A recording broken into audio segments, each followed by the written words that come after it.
By the way, COVID is sparking a culture war here in France. Say you're the new green mayor of the traditional capital of French cuisine, the city of Lyon. You have a pandemic, and for sanitary reasons, you can no longer offer a choice of main course for school lunches. Do you serve a meat dish or a non-meat dish? Well, judging by the demonstration outside City Hall Monday in Lyon by farmers, we know what happened. You'll see there they are protesting, grilling hamburgers, offering the petting of livestock for people who turned up there.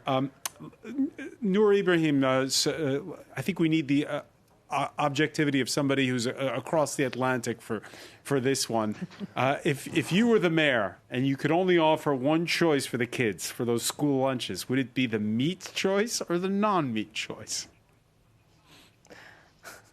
It would be the non-meat choice. It's the quicker option. And, my understanding is that this is a purely logistical safety decision. So I find it interesting how it's spiraled into this, long-winded debate about the environment and ideological differences. It's certainly an interesting thing to watch from afar. It's triggered a rift even within the government itself. The environment minister, Barbara Pompili, who this week tweeted her praise for a vegetarian school lunch while on a visit to Brittany. She even spells out the menu there in that tweet. Called this controversy prehistoric. That's not, though, how the agriculture minister sees it. Nutritionnel, c'est aberrant d'arrêter de servir de la viande dans toutes les cantines de la République. Je vais y venir. D'un point de vue social, c'est une honte. Parce que c'est toujours une écologie de l'entre-soi où à chaque fois, ce sont ceux qui sont les plus fragiles, qui n'ont pas forcément accès à des repas équilibrés, qui sont pénalisés par de telles décisions. So, David Gormazano, are you with Barbara Pompili or are you with Julien Normandie? I think I'm with the people who are starting to realize where the next presidential campaign is going in this country. I think the serious political campaign will start in September, and we'll have Islam, Muslims, Islamism. That's going to be... So a lot of identity politics. Is this part of the identity politics?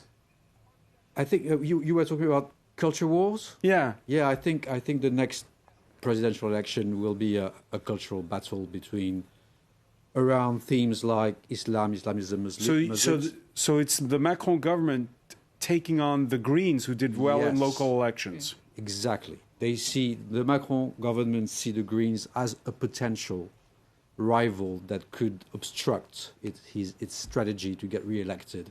And they are taking on the Greens. It's got nothing to do with menus if beef is good or bad, or it's politics. Lila Jacinto? I'm getting hungry just listening to this conversation.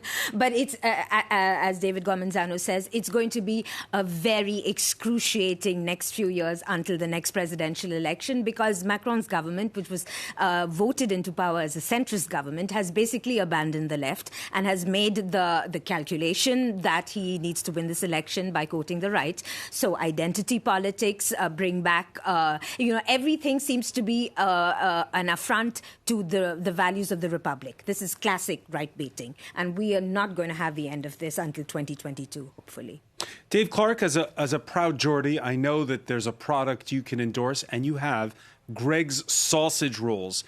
Even there, the times they are changing. 2 years ago, you had Greg's Gate, outrage over the rolling out of vegan sausage rolls. Have you changed your... How do you feel about the vegan sausage rolls, first of all? Well, can he see it?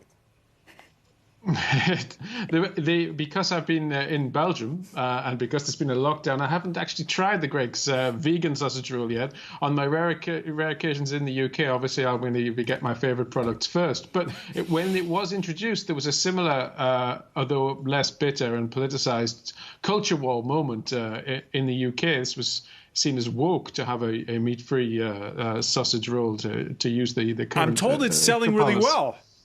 Yeah, no, it turns out to be really popular. I think it helps that it's almost as unhealthy as the meat. That it's a greasy package, so I don't think people mind it so much. Here in Brussels, we've seen recently that the European Union had an internal row about efforts by the beef lobby to get the European Union to ban the use of the term veggie burger. They said that that burger should be kept for meat products. That was overturned very late in the legislative process. That almost became a new one of these crazy European straight banana directives. But the meat lobby was defeated on that point at the end. And I found it very odd because obviously the citizens of Veggie Burger have been making veggie burgers for centuries, and I think their product should be respected.